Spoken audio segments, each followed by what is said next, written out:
Mines చూసుకుందాము. మనం ఇంతకుముందు చూసుకున్నాం మినిస్ట్రీ ఆఫ్ మైన్స్లో నేషనల్ మినరల్ ఎక్స్ప్లోరేషన్ ట్రస్ట్ ఒక ఆఫీస్ ఉంటుంది. Geological survey of India, Indian bureau of mines ఉంటుంది. NALCO national aluminium company limited భువనేశ్వర్లో ఉంది. హిందుస్థాన్ కాపర్ లిమిటెడ్ ఉంది. Mineral exploration corporation of limited ఉంది. National institute of rock mechanics KGF ఉంది.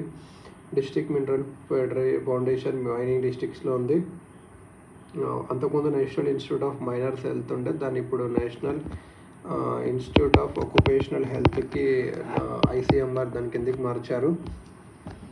ఇప్పుడు mineral products ఏవైతే ఇండియాలో ఒకసారి చూసుకుంటే హైడ్రోకార్బన్ ఎనర్జీ మినరల్స్ ఉంటాయి. హైడ్రోకార్బన్ ఎనర్జీ మినరల్స్ 4 ఉంటాయి. Coal, lignite, petroleum, natural gas. Coal, lignite, petroleum, natural gas ఇవన్నట్టు. సో హైడ్రోకార్బన్ కంటే కోల్ ఒకటి, లిగ్నైట్ ఒకటి, petroleum, natural gas. Atomic minerals అంటే ఏంటి? అటామిక్ మినరల్స్ ఒక 5 టైప్స్ ఉంటాయి. Rutile, zircon, uranium, monazite, ilmenite ILMENITE. Metallic minerals చాలా టైప్స్ ఉంటాయి. 10 టైప్స్ ఉంటాయి అప్రాక్సిమేట్లీ ఇండియాలో. Non metallic 21 types. Minor minerals ఉంటాయి. సో మెటాలిక్, నాన్ మెటాలిక్, ఇంకా మైనర్ మినరల్స్లో 95 టైప్స్ ఉంటాయి అన్నట్టు. So hydrocarbon energy minerals, atomic minerals, metallic, non metallic, minor minerals ఇవన్నట్టు.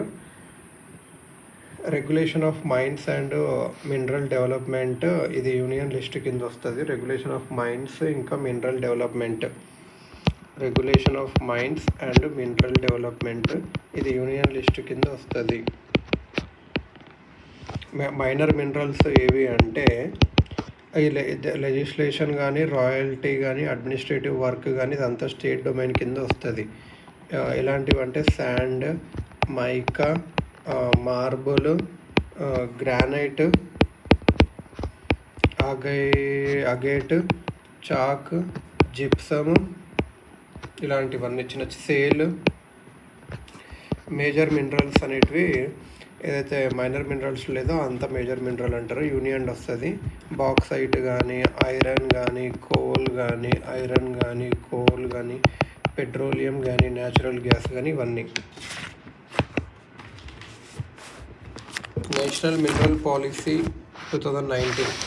India అనేది 95 మినరల్స్ ప్రొడ్యూస్ చేస్తుంది, including 4 hydrocarbon energy minerals, 5 atomic minerals ఇంతకుముందు చూసినాము. So national mineral policy NMP boss ఎవరు అంటే మైనింగ్ మినిస్ట్రీ. 2008 పాలసీ ఉండే, అంతకుముందు దాన్ని రిప్లేస్ చేసినారు. Non fuel and non coal minerals main target. Non fuel and non coal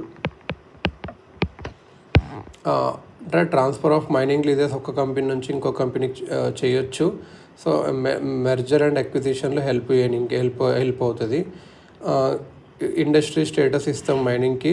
so ఏమవుతుందంటే ట్యాక్స్ బెనిఫిట్స్, కొంచెం స్కీమ్స్ వస్తాయి ఇండస్ట్రీ సెక్టర్కి.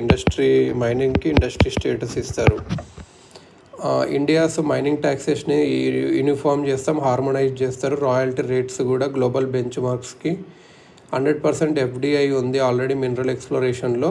మరి ఈజ్ ఆఫ్ డూయింగ్ బిజినెస్ చేయడానికి కూడా చూస్తాము. సో దట్ FDI వస్తుంది మంచిగా. R&D, manpower, skilling, environmental conservation చేస్తాము. మైనింగ్ వస్తే mines and minerals development and regulation act. Mines and minerals development and regulation act 2015.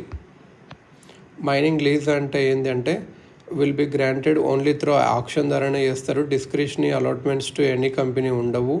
Mining lease అనేది 50 yearsకి ఇస్తారు. Then it will be put up for auction, not renewable like earlier system. Earlier ఉండదు, 50 yearsకి ఇస్తాము. అది అయిపోయాక మళ్ళీ auction చేస్తాము, renewal చేయడానికి ఉండదు. Establish national mineral exploration trust. National mineral exploration trust పెడతారు. మైనింగ్ కంపెనీస్ వాళ్ళకి డబ్బులు ఇవ్వాలి, అదేమో ఎక్స్ప్లోరేషన్ ఆఫ్ మినరల్స్ చేస్తుంది.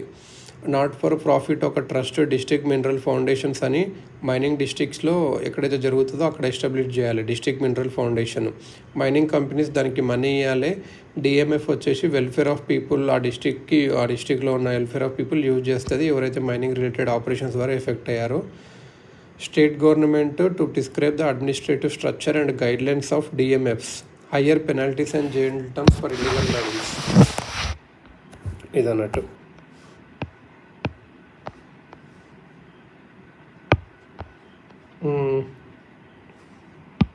ఇప్పుడు చూసుకుంటే ఇది mines and minerals development and regulation amendment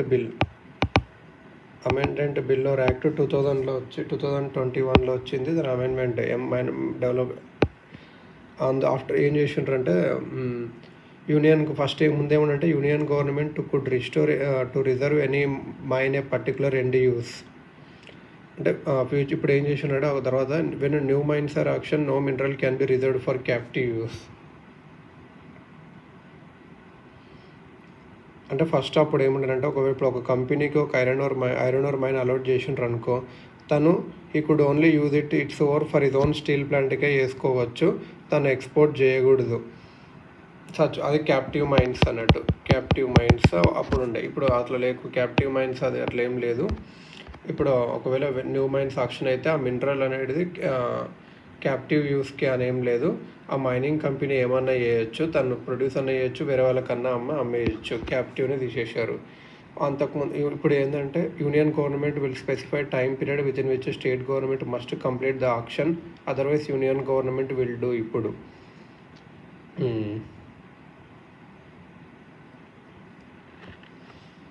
ఇప్పుడు ఇంకోటి ఏంటంటే if mining company does not do mining for 2 years then their lease will expire అని ముందు ఉండే. గవర్నమెంట్ ఇప్పుడు ఏమి ఇస్తుంది అంటే 2 years plus 1 year extra extension ఇస్తుంది, 3 years ఇస్తుంది ఫర్ టు ఎగ్జిటింగ్ కంపెనీ.